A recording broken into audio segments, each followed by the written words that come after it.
આંકડાકીય માહિતીની આકૃતિ કે આલેખમાં રજૂઆત. આંકડાકીય માહિતી જે છે એ આકૃતિ અને આલેખમાં વિવિધ સ્વરૂપે આપણે દર્શાવી શકાય છે. જે બે ચલો વચ્ચેના સંબંધને બિંદુઓ દ્વારા અને બિંદુઓને જોડતી રેખા જે છે તે દ્વારા દર્શાવવામાં આવે છે ત્યારે તેને રેખીય આકૃતિ બને છે. દાખલા તરીકે માંગ રેખા. આપણે અગાઉ પણ જોઈ ગયા કે કિંમત અને માંગ બંને વચ્ચેનો સંબંધ જે છે એ આલેખ કે આકૃતિમાં જ્યારે તેનું નિરૂપણ કરવામાં આવે ત્યારે તે જે રેખા બને છે તે માંગ રેખાનું સ્વરૂપ ધારણ કરે છે.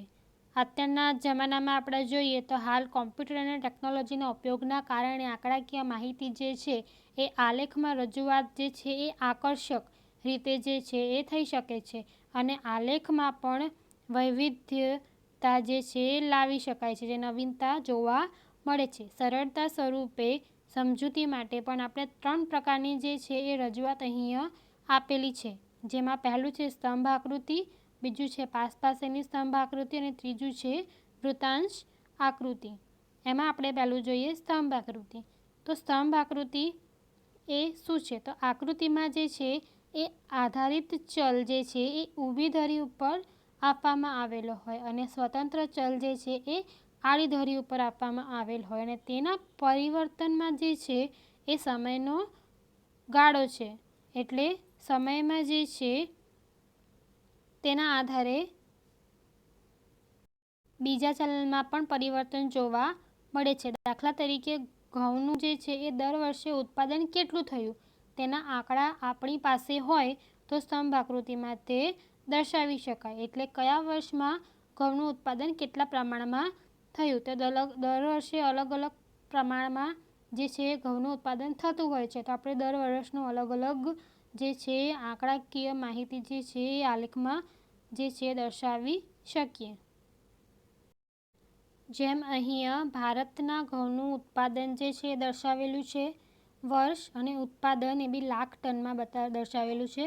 1970-71માં 23.8 લાખ ટન જે છે ઉત્પાદન થયું હતું. 1980-81માં 36.3 ઉત્પાદન થયું હતું. 1990-91માં 55.1, 2002 અને 1માં 69.7, 2010 અને 11માં 86.9. તો આ જે છે અહીંયા પ્રમાણ દર્શાવેલું છે.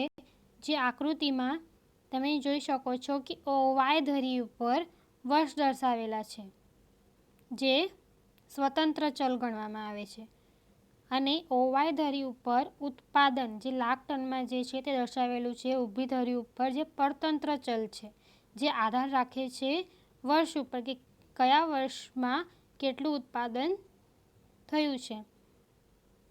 તો આપણે અહીંયા 1 સેન્ટીમીટરનું જે છે એ અંતર લીધેલું છે.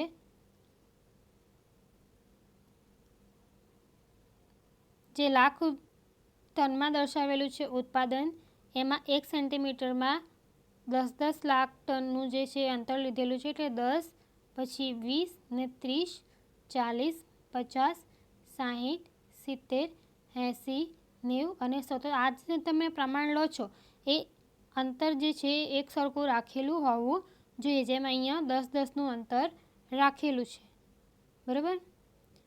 હવે અહીંયા OX ઉપર 1970-71માં કેટલું પ્રમાણ છે 23.8. એટલે અહીંયા 23.8 દર્શાવેલું છે.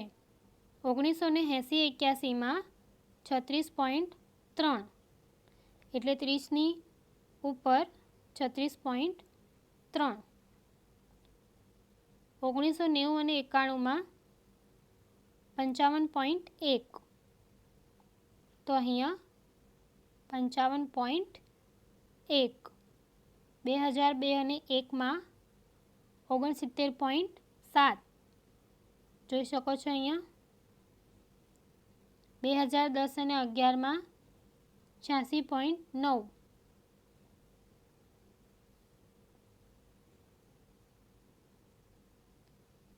જે તમે સ્તંભ આકૃતિ દર્શાવો છો તો સ્તંભનું જે અંતર રાખો છો તે પણ એક સરખું હોવું જોઈએ. તેની જાડાઈ જે છે એ પ્રમાણમાં હોવી જરૂરી છે.